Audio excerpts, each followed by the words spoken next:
Ladies and gentlemen, I would like to thank the colleagues of InfraChain for organizing this event, which officially launches the EBSILUX project and the Diploma's use case in Luxembourg. As we all know, and even more since the beginning of the COVID-19 pandemic, society's digital transformation is definitely on its way. It's a huge challenge, and many of us, many of our relatives or our friends may feel overwhelmed by all the changes they witness around them. I hear people say digitalization is all about technology, and in such cases, the statement is never meant to be positive. So what is digitalization really about? For me and for the Ministry for Digitalization's team, it is a major way to achieve efficiency gains for citizens, companies and the state. In fact, the Ministry's purpose is to facilitate the transition to a digital era for every member of our society. Our approach is plain and simple. Technology is the key, but it must be put to the service of the people. In addition, over and above everything else, technological solutions must be trustworthy and reliable. All of our efforts converge towards this unique goal. It is in this state of mind that the Ministry has decided to boost the digitalization of the public sector by promoting technologies such as artificial intelligence or blockchain within the ministries and administrations.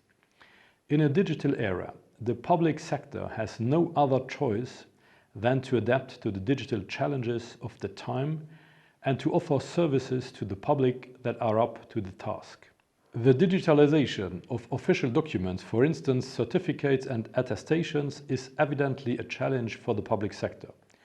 The government has to ensure that this happens in a secure manner so that the public has the same level of trust in digital attestations than they have today in paper documents. You will certainly agree with me. In the end, it is always a matter of trust. When looking for solutions to this challenge, the Ministry for Digitalization turned to blockchain technology. So, in collaboration with the Government IT Center and the ZIGI, the Intercommunal Syndicate for IT Management, we created the first public sector blockchain in Europe. This project aims at the development of a series of blockchain applications destined to the public sector. Later on, we decided to take a further leap and joined the European Blockchain Partnership in order to work together on blockchain-based services for the benefit of citizens, society and the economy. As you may be aware of, the partnership resulted in a European blockchain services infrastructure, so-called EBSI. The Ministry, together with the Government IT Center and InfraChain, are hosting one of the nodes of EBSI. So here we are today. Together with our partners InfraChain, S&T and LIST, we joined forces in order to submit a project proposal in 2020. The project we stand for concerns the creation of a wallet for digital diplomas. These digital diplomas will allow an automatic verification of the authenticity of said diplomas and will therefore help to reduce fraud in claims about educational achievements. I am also very pleased to stress out that the Ministry for Higher Education and Research, as well as the Luxembourg University, support our endeavor. The project will last in total 2 years and has a budget of around 270,000 euros, which is co-financed with 150,000 euros by the European Commission through the Connecting Europe facility. I will let my colleagues tell you all about the project later on. They will talk to you about interoperable systems, digital wallets and verifiable credentials, among other things. But as I told you before, my goal is not to consider technology as a mean in itself, but as a solution to people's needs. And this project may be a wide open door leading to all kinds of dazzling progresses in the field of transmission and provision of data from official sources. Creating a multi-purpose wallet will allow in the future to consider adding other documents to the list, driving license, certificates of residence, or social security passes. So I am very excited about this first pilot that will help to learn and familiarize citizens with the concept of verifiable credentials and digital wallets.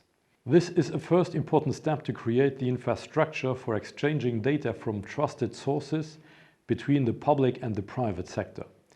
In order to move away from manually filling in forms to collect data and failing to systematically verify the authenticity of the data, we are investing to make the life of citizens easier using the latest technologies. In the same context, I will soon announce a new challenge as part of the GovTech Lab calls for solutions. Do not hesitate to promote the call to all people interested in the subject. Thank you for your attention and interest in the EBSILUX project. To explain this aspect for also the next part. So now indeed, as Thierry said, we will then introduce you to the EBSILUX project in itself. And we will start again with the Ministry for Digitalization, which will then also be followed later by SNT, the Interdisciplinary Center for Security, Reliability and Trust, which is part of the University of Luxembourg. But first we start with the Ministry for Digitalization. Yes, as already has been mentioned before, we are 4 members who together submitted this project. So quite a long time ago, Tom reached out to us and said, "Oh, have you seen this call for projects? This sounds really interesting." And from there, we were discussing who are the right people to bring on board, who have experience with the technology and who can support us to make this project happen. So unfortunately, it is quite some administrative work to get everything submitted and approved. But we got the good news by the end of last year that our proposal was retained for co-financing, and we were able to get started in March with the project. Next slide, please. So the project consists in different work packages, different activities that have been planned. There are some more technical parts, and then there are some more practical parts. So as Thierry has mentioned before, there were different versions of the EBSI blockchain. So in the context of this project, we are using the occasion to move from the testing environment version 1 to the production ready environment version 2. And we will run this node also for the next 2 years in the context of this project. The second work package, and which is really the major part of the project, is of course the implementation of the use case. So it's actually a combination of 2 use cases. As mentioned before, there is the part which is called ESIF, which is the self-sovereign identity part, and which brings us to launching a wallet where digital credentials can be stored. And then the second part is, of course, the Diploma use case. So the idea is to complement paper diplomas that are issued today that sometimes are scanned and distributed as PDFs, really with a native digital diploma, meaning that it is structured data which has been certified by an issuer, in this case the University of Luxembourg, to be authentic data, and that can be used for digital transactions. So this is a sample use case of how this whole mechanism of a wallet and of digital credentials can be used. So we really want to create a first use case, what we are calling an MVP, a minimum viable product. But it is only a first step in this direction, and we want to show that this can work in practice. Of course, we hope that this project will convince all the parties that this could be rolled out in a larger context, we will see in the next slides that there's a huge number of use cases where the same principle can be used. Among the main developments of the use case, we have also two more activities where one of these activities is actually this dissemination event. So our goal is also to spread the knowledge around EBSI, around blockchain, and how these technologies can help to solve problems when digitizing processes. These can be processes where the public sector is involved, like a lot of certifications, attestations today are issued by the public sector, but can also hopefully later used for purely private-to-private transactions that are still heavily relying on paper or physical documents today. So we want to build this capacity by doing a concrete project, by informing people, training people, and giving people the opportunity to have a hands-on experience and learn about the topics that are behind such an initiative. So our last point is really about communication, spreading the word, and also exchanging with the other countries about their initiatives. Please move to the next slide. So who are we targeting with our project? Of course, it's the people who are interested in the technology. So this could be the blockchain sector in Luxembourg, but also on a European level. But also the public sector, administrations. We want to create a showcase where people understand how this works, and we want to incite people that they will come up with their own use cases in the future. So the public sector plays a role in issuing physical ID cards today, certificates of residence, or all kinds of permits. So we should really think about how in a few years these processes could work in a fully digital world. Of course, you need to have the right legal framework in place.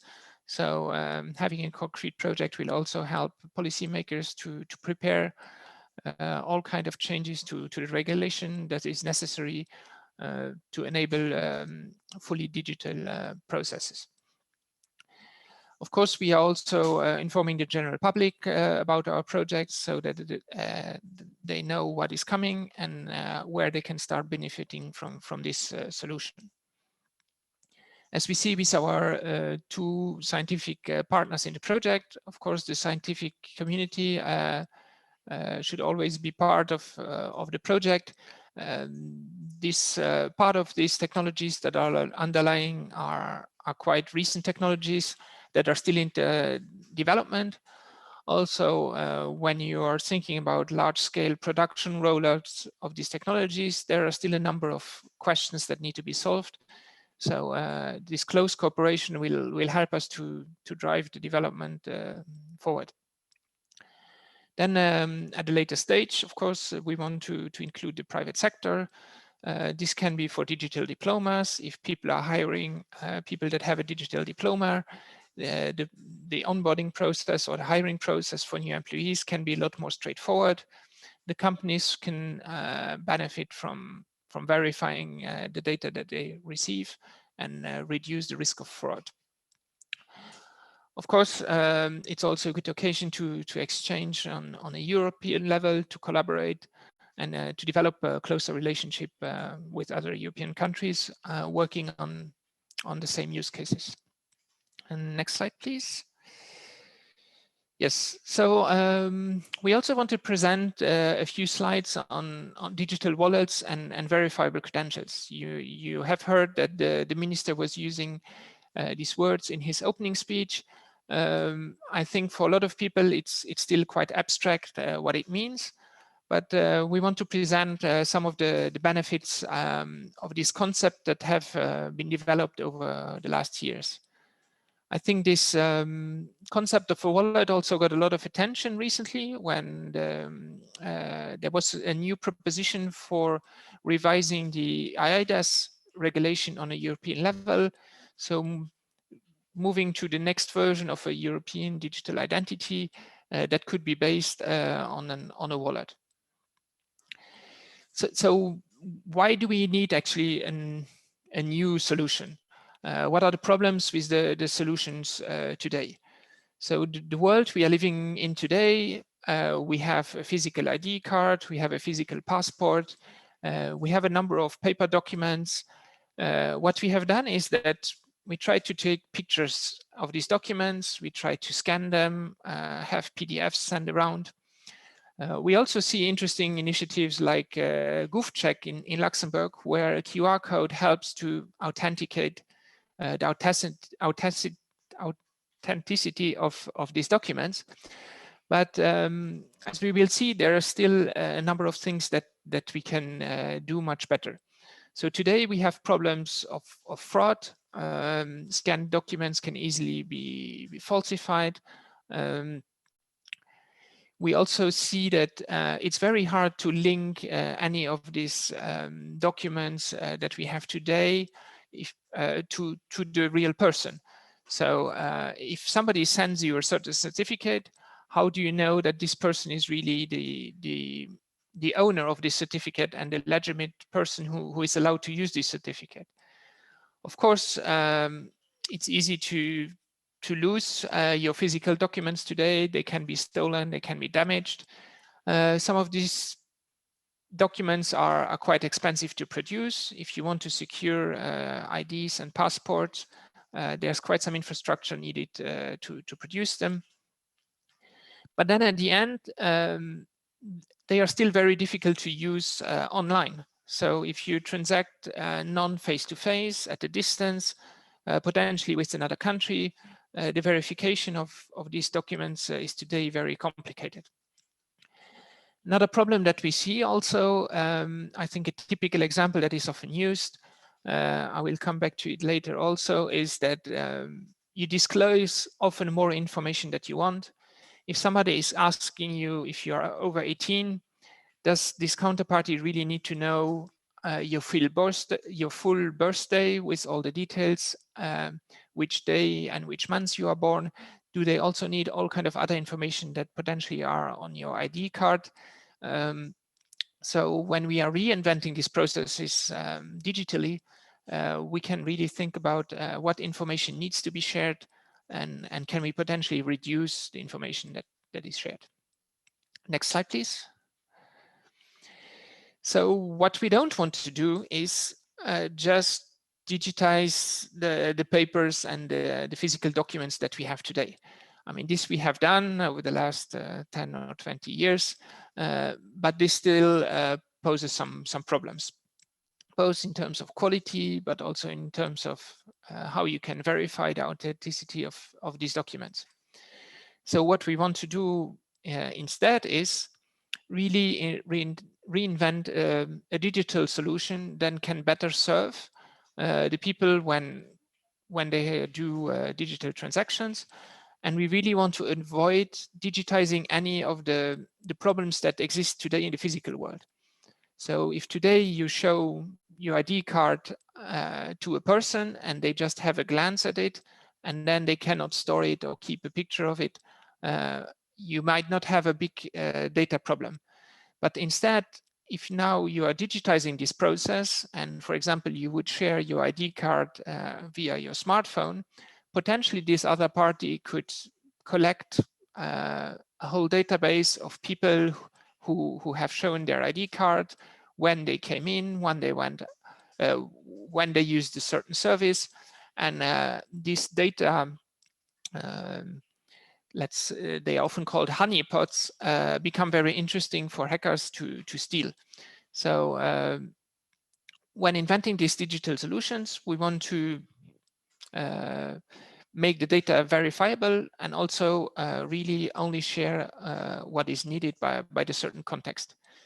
What we see here on the right side is an example of how such structured data could look like. So in the middle, you have the claim really saying, for example, this is my diploma that has been issued by a certain university. But you have two other parts that are creating the frame for this credential. So you have a first part with the metadata. It explains what will be in my attestation, which format does it use, when had it been issued. So all kind of metadata that can help to handle this attestation. And the third part, what we see on the bottom, is a very important part. It's really the proof using cryptography, using algorithms, using signatures that allow the person who received this credential to actually verify that this is authentic, an attestation from an authentic source, and it has not been falsified or tampered with in the middle. Let's move to the next slide. I found this a very interesting analogy, what we are trying to do. We are talking here about diplomas, but what EBSI wants to build is really a generic framework.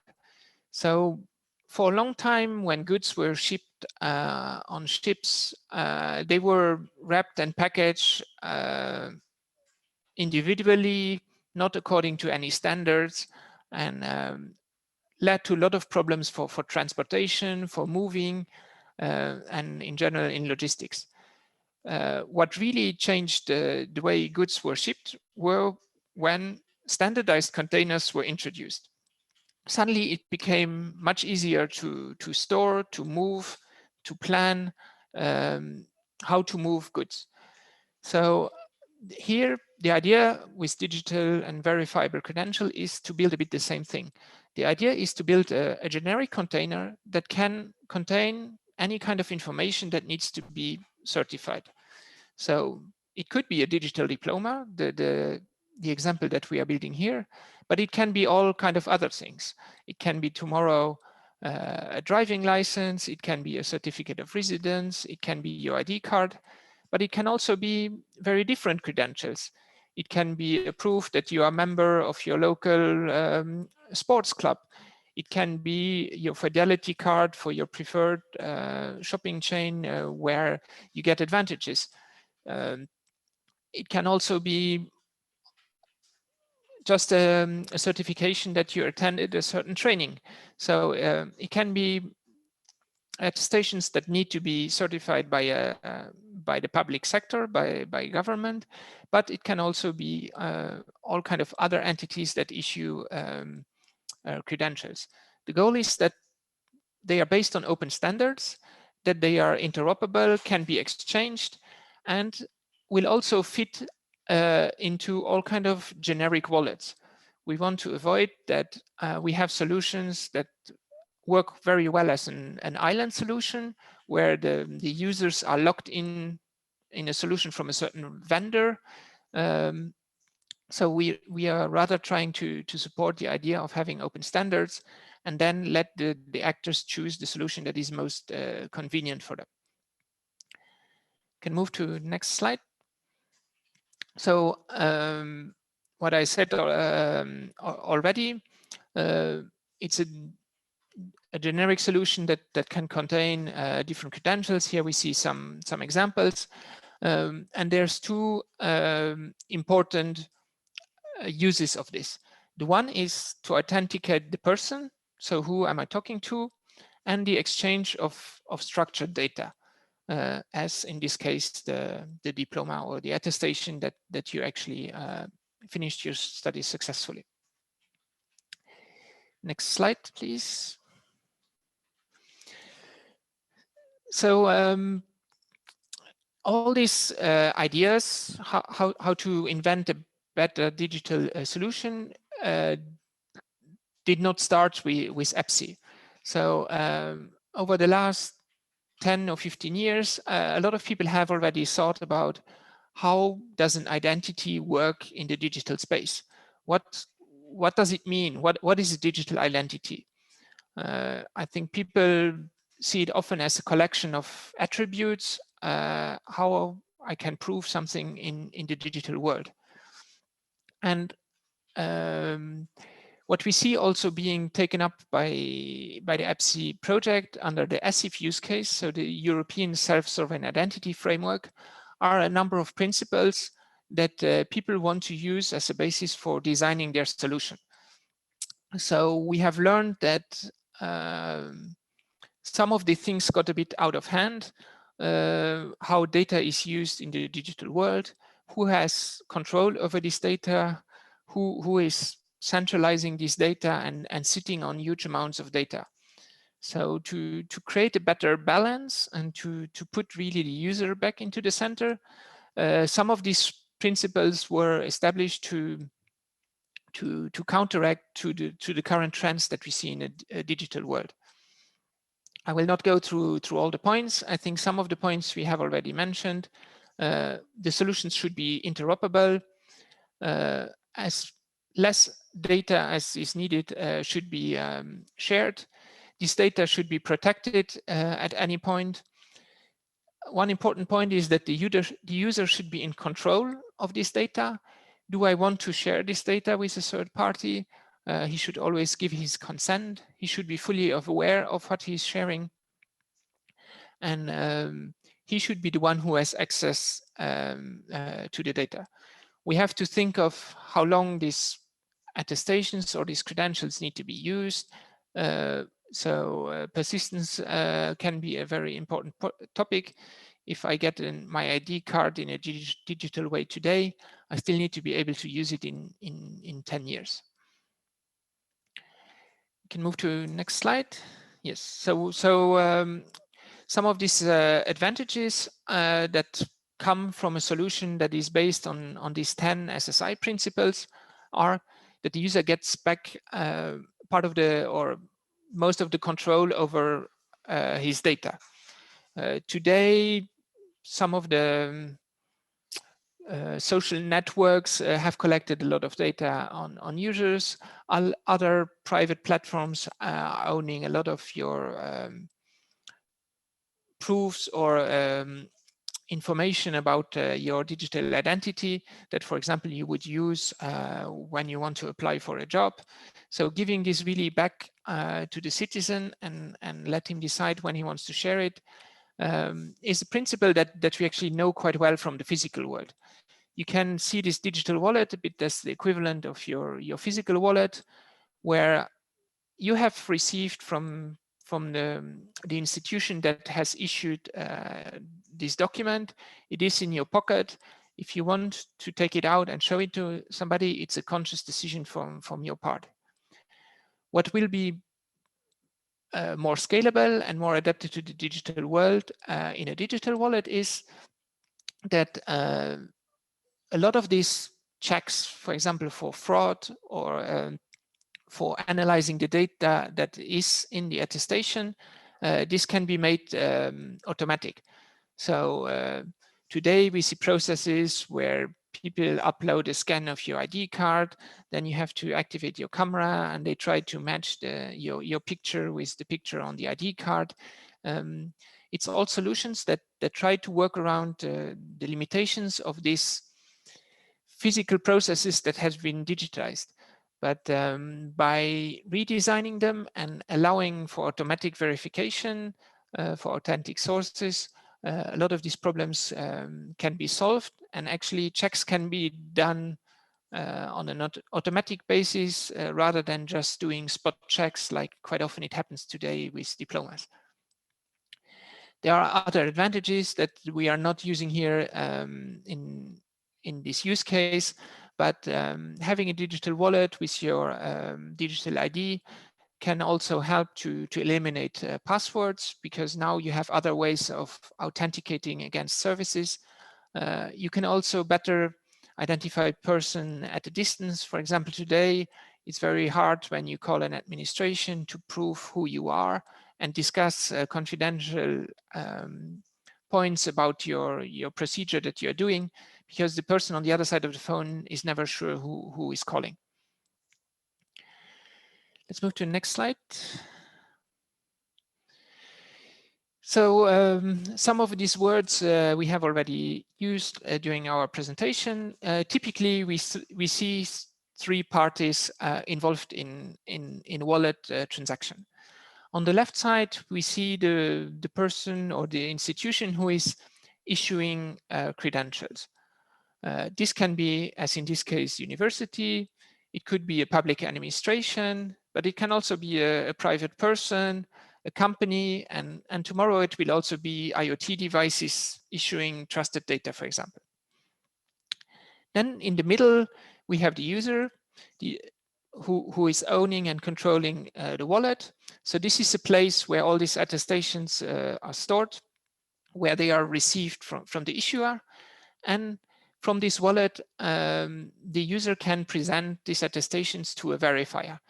This can be, in our Diploma use case, a next university that is recruiting, for example, a bachelor student for his master student studies.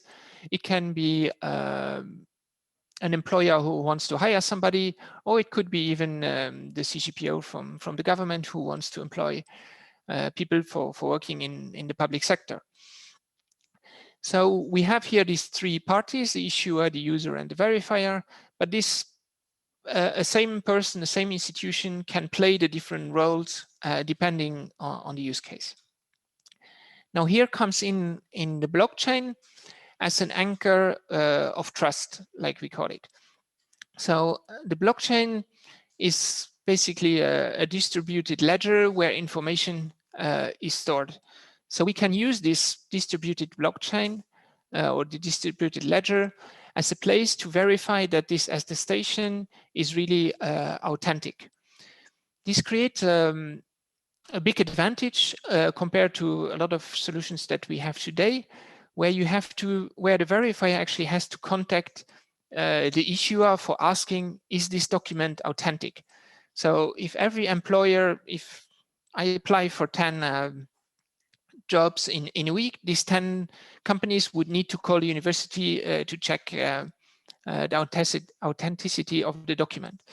If this company would get 10 different, of course, they don't necessarily need to call. Maybe one day there is an API where they could verify it. But then if they get applications from 10 different students, they would need to integrate with all universities around Europe to be able to do this automatically. So we want to move away from the situation where every verifier has to talk to every issuer in every country. So by using this underlying blockchain, the verifier becomes actually autonomous to do these verifications and doesn't need to what we call phone home or contact back the issuer. So that's really where the blockchain provides this added value. We have a common registration of information across all European countries, and there's not one entity or one country who is controlling centrally this information, but it's really distributed on the different nodes as we have seen it. Can move to the next slide. So here is the specific illustration of the issuing part of the process.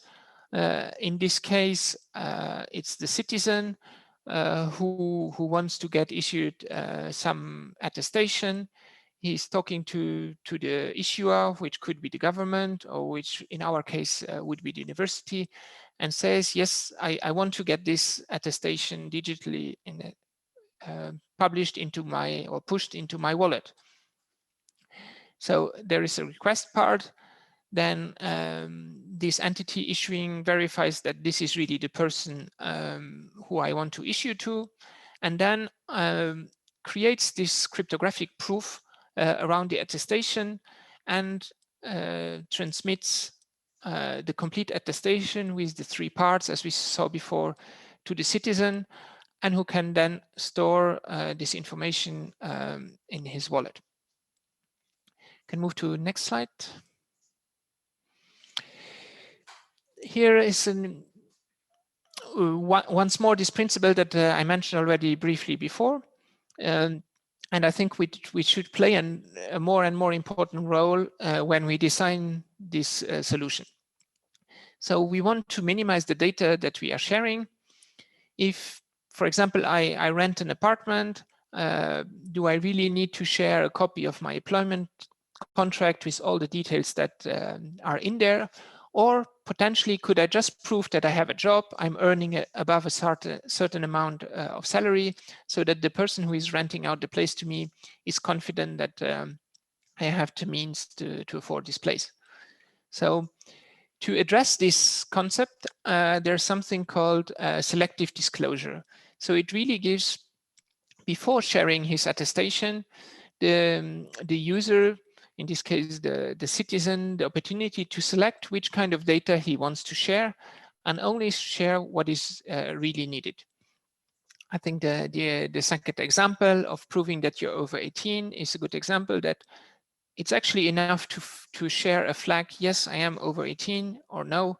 You don't need to share all the details that are today on a physical ID card and that will be stored in the future in a digital ID card. Next slide, please. Here is also illustrating what I mentioned already before, and I think is important, an important gain that we have that is not possible today easily in the physical world. It's this automatic verification, and not also only automatic, but it can be in real time. So today, if you would upload a document, maybe an automatic screening system would try to analyze your data. In case of doubt, maybe a person will physically look at the screen and evaluate, does this look like fraud, yes or no? Potentially with a diploma, take the phone and contact the university to verify if this person has really done successfully these studies. So all this, by processing automatically the structured data and using the proof that comes with in the attestation, this can all done be real time, and the person immediately can receive an answer, yes, the documents that you submitted are valid or not. There's no delay of a day or several days.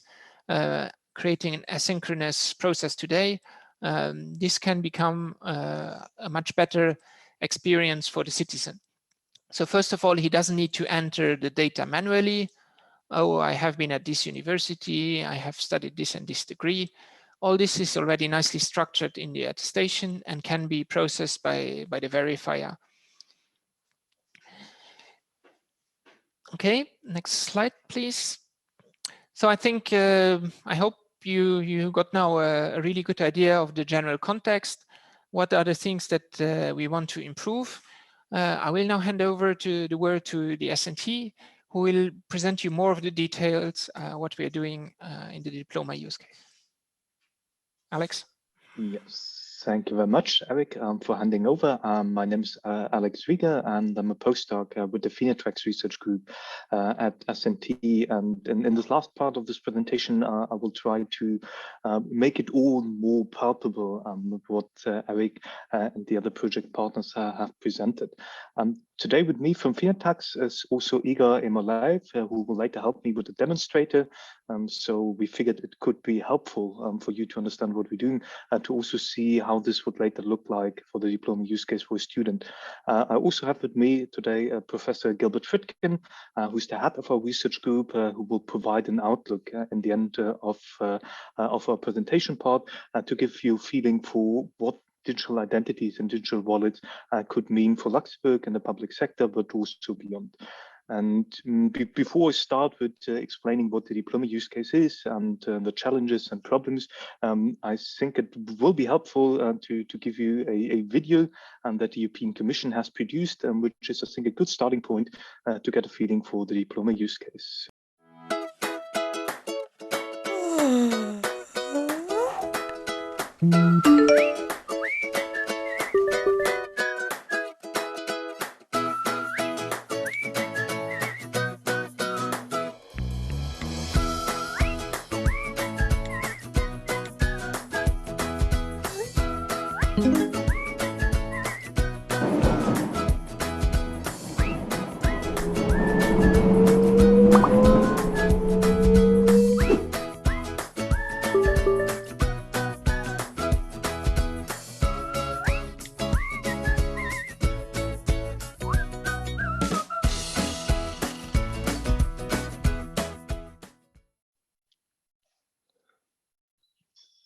Thank you very much for playing the video. Don't worry, we will walk you through all the elements. I think it's just helpful to understand that for the student, the diploma use case will basically be very convenient and have the digital diplomas on a smartphone wallet where they can receive them, but also forward them for later application.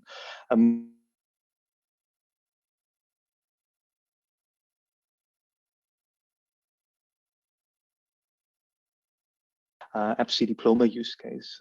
As Eric and Patrick had already explained, the EBSI project is a genuine European project, and the EBSI diploma use case is an embodiment also of these ideas. And there's several projects in other member states like Germany and Spain who have already started implementing the use case. And Luxembourg is part of a second wave of projects. So we basically have the fortunate position that we can learn from what the other projects are doing and take their solutions to the big challenges, but still be part of an early movement and shape what is being done on a European level.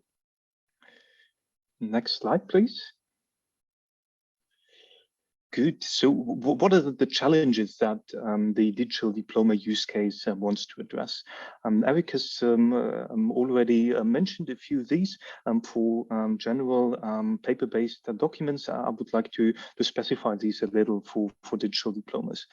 For students, paper-based diplomas, aside from them being cool and you can put it on the wall, but for general application processes or not for signaling, and they are often inconvenient. So for my experience, I have a PDF scanned version of my diploma whenever I apply or I need my diploma, and this is stored somewhere on my device. So for every application, I have to get this PDF version. And moreover, paper-based diplomas can also be costly because for certain procedures, paper-based diplomas are required. And typically, universities don't hand out an unlimited amount of official copies for diplomas. So typically, at some point, you run out of these paper-based copies, and you have to either approach the university or another authority who can give or issue official copies. And this becomes costly. So I had to do this for my own dissertation. I had to visit an authority and pay 20 euros to be issued an official copy for a process that could equally be done more convenient and for significantly less money, basically for free, if there was a digital version.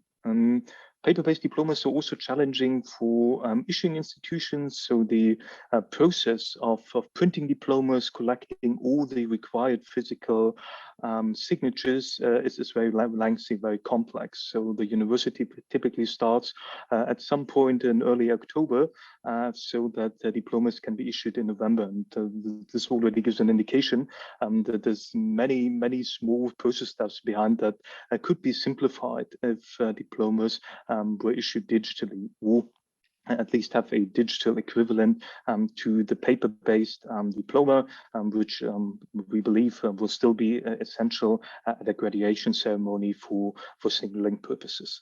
For verifying institutions, so any employer, another university, it's often very difficult also to verify diplomas. The paper-based document with limited security features, they're easy to forge. So what the university, for example, does with diplomas from other European countries, they have a feeling for where I would say stupid forgeries typically try to make changes. But if you have someone who invests a little time and has an idea how to forge a diploma, this is rather easy and it's incredibly difficult to identify. Next slide, please. And the idea of EBSI's digital diplomas use case, or digital diplomas in general, is to address these problems. And for verifying institutions, as Eric had already indicated or mentioned, cryptography helps to both verify is this an authentic diploma. So was it issued by an entitled university? So does this university actually exist?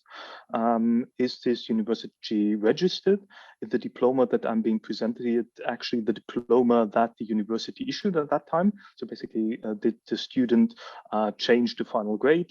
Is the document authentic? And also, is it still valid? Because in certain cases, a diploma has to be retracted because there was an error. Potentially, the student did something that led the university to invalidate the diploma. And EBSI's digital diploma use case also enables to check the validity. So is this document and still have a legal effect?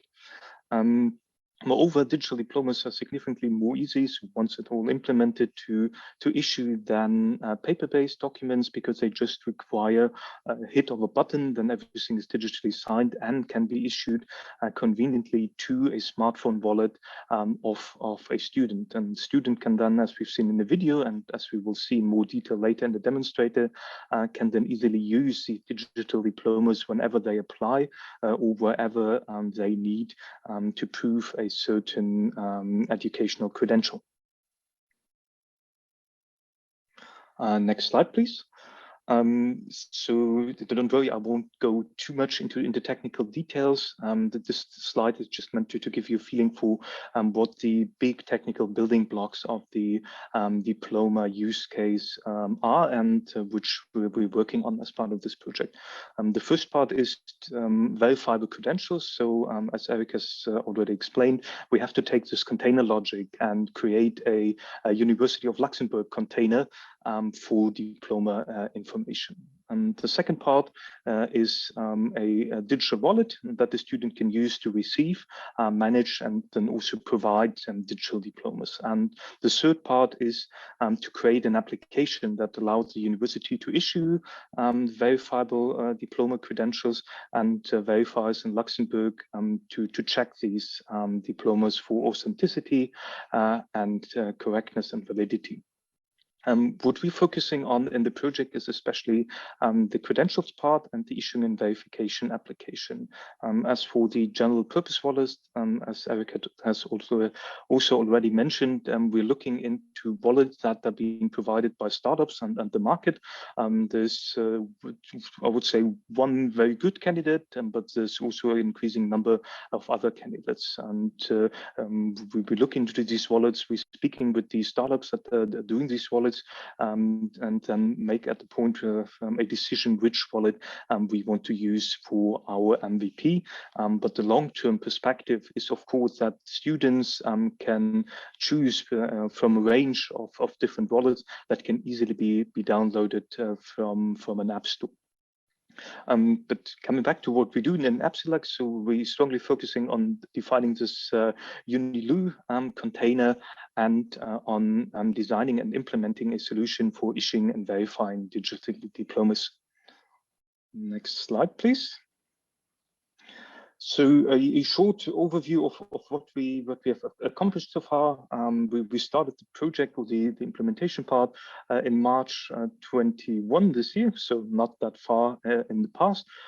We've already managed, or the colleagues from LIST who are working closely with us on implementing the use case to set up an EBSI v2.1 node, which is the essential EBSI infrastructure part for our use case. And we have been using the last 2 months especially to dig deeper into the technical stack. So understanding how EBSI works, how we can bring it together with wallets, have a look at the wallet providers which you can use, what are the requirements. And also we've been discussing with the university to understand the current issuing and verification process and mapping this process, and understand how we can bring the university system together with the EBSILUX application that we will build as part of this project. So it's really convenient for the university to both issue and then verify these digital diplomas. Next slide, please. So what's coming next, or what are the plans going forward? So the big part for this year is to define the container, the verifiable credentials for the diplomas. So we'll be looking into different documents that could qualify at the moment. So we will make a decision which documents to issue as a verifiable credentials, how they will have to look like, define the data model. So basically make sure that we have the structured data in place.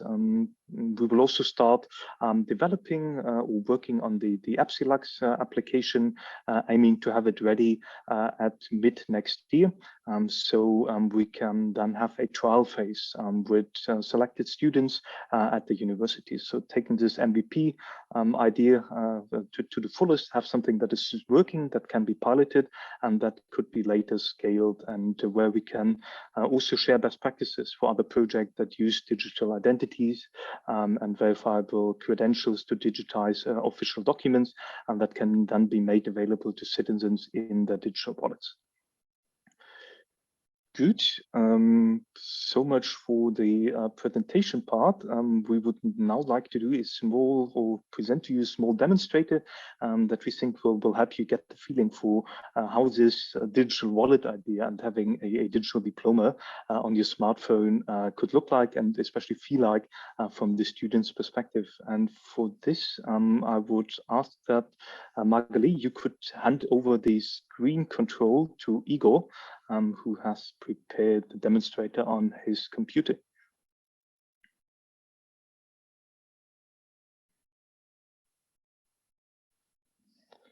Okay, I hope it's visible now, right? Yes, it's perfectly visible.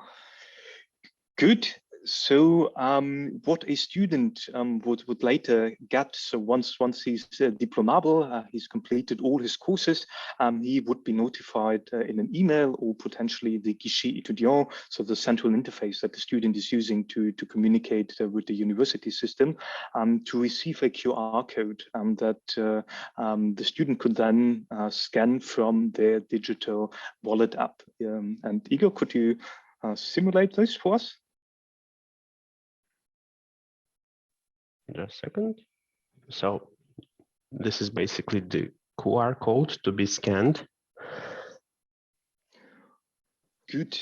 So this QR code involves information, or includes information, so the wallet can establish a connection to the university system.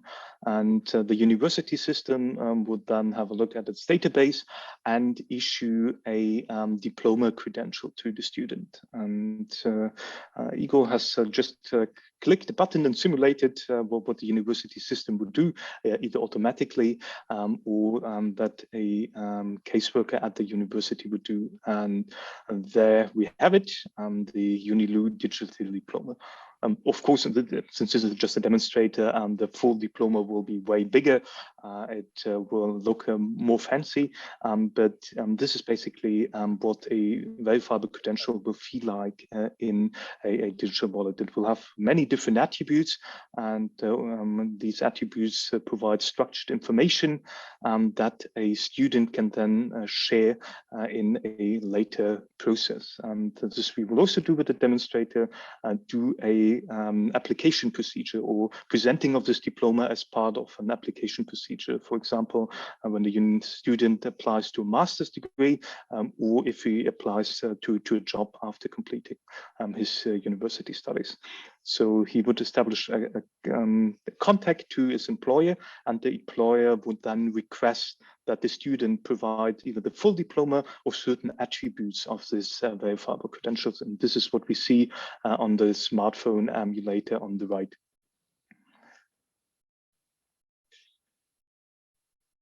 Good. The student would then be asked in his wallet to please check the information that the verifying institution is requesting. In our case, it's simply, did the student pass their master's degree?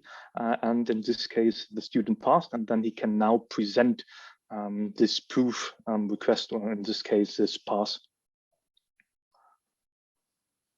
Good, and now this presentation has been sent to the university or the verifier, and the verifier can now check this information for authenticity and validity using EBSI. And this can all be done automatically.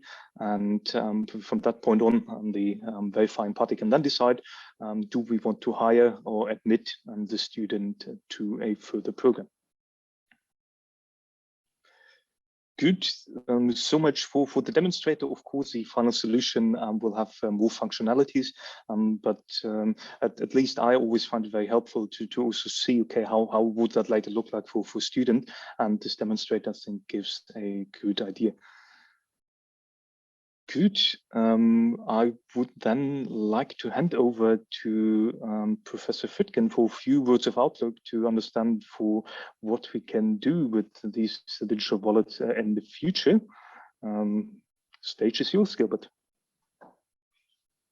So hello, everybody, and thanks for the presentation. I'd like to broaden the scope a little bit. I mean, we now looked obviously also from the background of the topic, we looked into some use cases that have rather like an e-government focus also, or that you might consider to have an e-government focus. What I want to address a little bit is the applications also that you might be seeing in industry in the future, still on a general level, not on an anecdotal level, or not just listing examples. So what you've been seeing there in this use case is basically an improvement of a process. It is a process that involves individual citizens and governmental entities, but there's no reason why this shouldn't also be applicable to any industry use cases. So we might think about a lot of different areas of applications. So be it, for example, things like creating a new account with your bank or whatever, where you just need to authenticate yourself, but also basically every signature process that you might have within a company. So even for their employees, giving access to certain resources of the company to their employees. When you can do this basically using your digital identity, that might ease things, ease processes that cause a lot of complexity in today's businesses. And I'd even like to to go one step further. European digital sovereignty is some topic that is being discussed. Probably a lot of you have noticed it's discussed even on the European Commission's level, and the Europe looks a little bit critical also in the direction of the large platform operators. So from a research perspective, from an economic perspective, platforms are naturally monopolies. So there's a tendency that platform operations, and with platforms, I mean platforms like, for example, Airbnb or Uber, it's quite natural that they strive to a monopoly. So there's economic reasons for that, because buyers will usually go to the platform where they find the most sellers, and sellers will go to the platform where they find the most buyers. And so we come to this one platform. But there's another reason why people tend to prefer platforms, and the reason is convenience. When I'm looking to book a hotel room, I'm just going to Airbnb or to booking.com, because I think that I will find something suitable there. And we all know that the companies make a lot also out of the data that they gain from the people. So what does this have to do now with these digital identities? So there has also been some announcements on the European level that a European identity should then be required from these platform operators to accept them. So in the future, people might be able to decide if they want to use the services of a platform and creating an account there and basically providing the platform also with the data that they share with them, or if they want to, let's say, more or less not anonymously, but if they want to permit that a platform would, for example, use the data, use the identity data besides the individual transaction. So with these technologies, we can give a little bit the citizens back also their power over their data, their control over their data. And this might be some not short-term effects, but certainly in the next couple of years effects that will come out of this topic of digital identities, of verifiable credentials. On the one hand, that we might adapt business processes, that we might make things more efficient.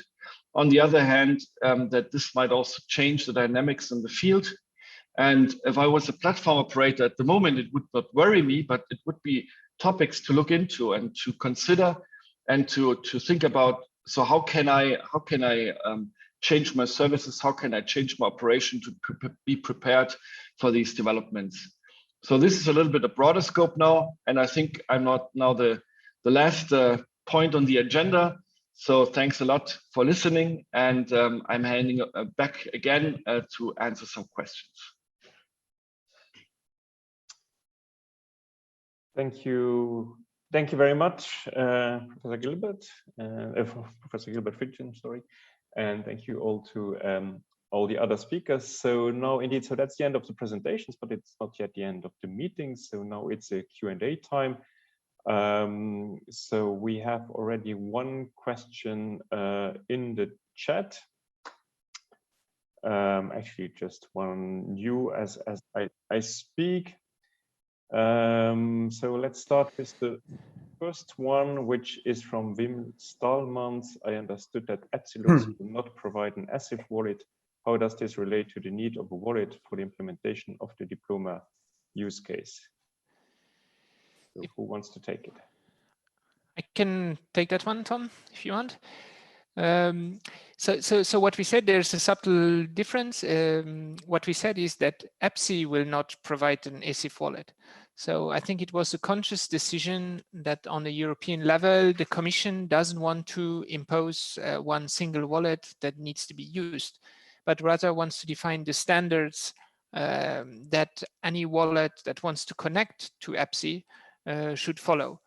So as some people said already before, we don't want a single wallet for every usage, but we want to have as many wallets as the market is asking for. Maybe in Luxembourg, we will have other requirements than in other European countries. So it should be possible for us to have our own brand, our own variation of a wallet.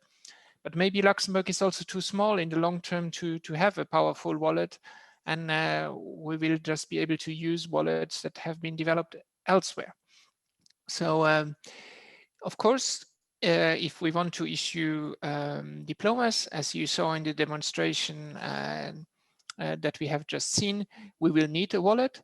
So we really hope that we will be able to reuse some of the open source frameworks that have been developed, that are out there, and that some of these are in the process of adding support for EBSI. So they have been maybe built on other blockchains, on other frameworks, but there's a lot of interest now from at least 4 or 5 wallets that are already on the market today to become compatible with EBSI. So we are exploring some of these solutions. We are talking to these people, and of course, all the other countries that are also actively working on the Diploma use cases are a bit in the same situation. So there has been a lot of movement and a lot of traction around these wallets. So I think we are quite optimistic to find a solution there. But of course, we also want to understand how wallets are working, build this knowledge for the future. So we are using this time now to explore. You have seen a first demonstration of a wallet, but I'm quite sure this will continue to evolve. So yes, we need a wallet, but we don't need a necessary wallet coming from EBSI, but either we build one or we cooperate with existing initiatives. I hope that answers your question, Wim. Okay. Thank you, Eric. We have another question from Hector Candelas. Are there some alternative blockchains besides Ethereum considered for different sectors, health, finance, education, like for example, Polkadot or Cardano? So I think that one I can answer. So currently EBSI is based on 2 blockchains. It's Ethereum and Hyperledger Besu. And at the beginning of this year, there was a pre-commercial procedure launched by the European Commission with the objective indeed to investigate the use of further blockchains. And the Commission also mentioned at some point that really the objective is to be in the end quite blockchain independent. Yeah, you want to say something? I don't know if you want to. No, it's just what I wanted to say. So basically, we should see in the near future some other technology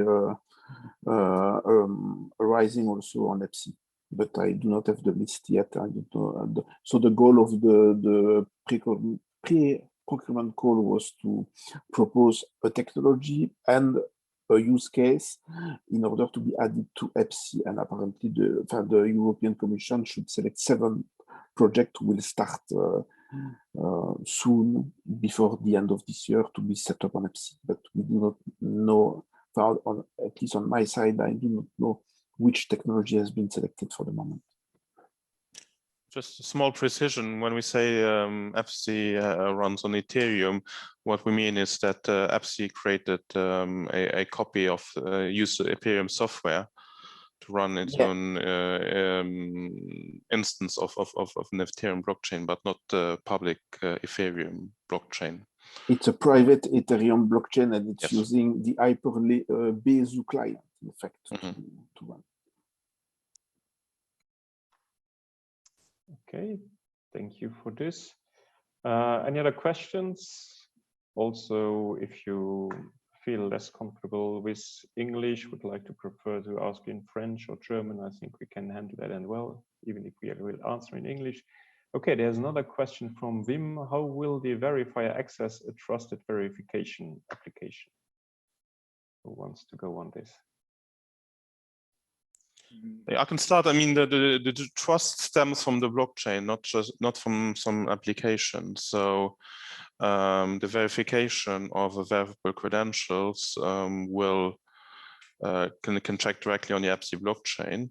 Then the end user application through which this verification process is managed, again, because based on open standards, there will be multiple ones, and if you trust this application that it connects to the blockchain and does effectively check on the blockchain correctly, that is not connected to the EBSI blockchain, in fact. Not sure if I made myself perfectly clear here, but yes, so the trust stems from the blockchain, and then the applications are connected to the blockchain.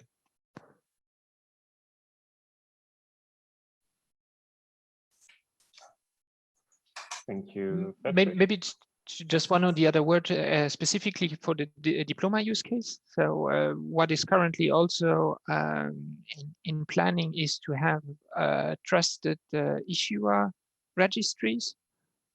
So depending on how the blockchain will be used to verify the individual attestation, there's also this concept that every member state is managing a registry of officially recognized universities that can issue certain diplomas. So depending on the type of trust you want to create, you can still have this unquote more central approach of registries that are managed on a member state level. If you want to differentiate between, let's say, training certificates that are issued by officially recognized educational institutions versus maybe a less formal course that you're attending outside of an official institution. So yes, there is the underlying blockchain technology, but there is also a way of integrating the public registers that are managed on a national level, so that this information can be included in the verification process.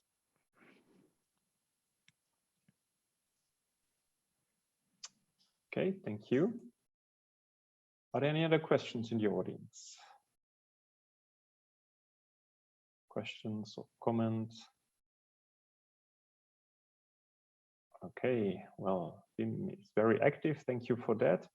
So another question, why does EBSI / the use cases need two blockchains, Hyperledger and Ethereum? It doesn't need two blockchain. In fact, it's the fact that some of the use cases are developed using Hyperledger Fabric and some other use cases are developed using Ethereum, but it doesn't need two blockchain. The goal is here to be able to provide the maximum of different technologies possible. This is why they launched this PCP procedure that we just discussed before. To add a little bit, Thierry, feel free to correct. The Diploma use case and the ASIF use case will be deployed on the vise blockchain. And then in the future, we will see if there's more blockchains, potentially Hyperledger Indy, which is often used in the context of digital identities, verifiable credentials, if the European Commission adds this particular special purpose blockchain as well. But for the foreseeable future, the Diploma use case and ASIF will work in connection with Hyperledger vise.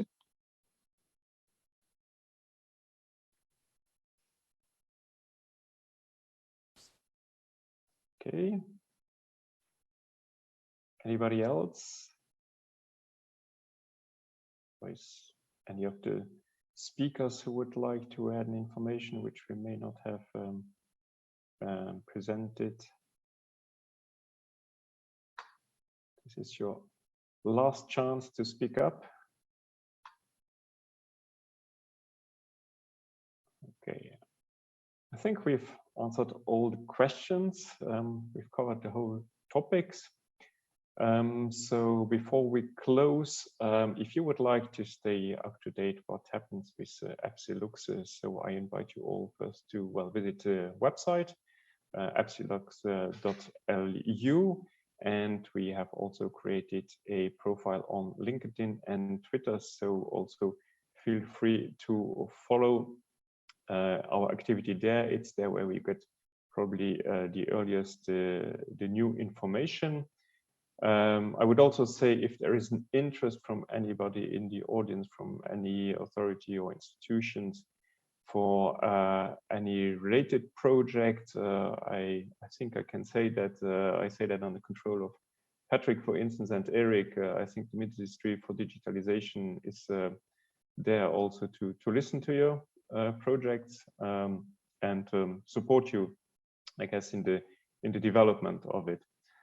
Today, indeed, so we had quite a focused and targeted audience, so of public institutions, administrations, ministries that will be those that, well, the primary beneficiaries of EBSI and of the Diploma's use case. But as we have seen it, there are also wider uses, for instance, for this specific Diploma's use case. For instance, the employers will also benefit of it because they can then reduce fraud. And no later than yesterday, actually, I heard talk to a Big Four company who confirmed that actually the fraud with diplomas is quite an increasing issue for them. So I think this is indeed a very useful and very timely use case. So you've seen the links also now in the chat for our website and our LinkedIn and Twitter profiles. So please feel free to follow that. With that, thank you once again to all the speakers. Also special thank you to Minister Delegate for Digitalization, Marc Hansen, of course, that he took the time indeed to record the message, even though today he had to be in Parliament, so could not attend as he had initially planned. Thank you, of course, also to all the audience for attending. And yes, so follow us on social media, on the website, and hope to see you soon for further information. Thank you very much. Have a nice day.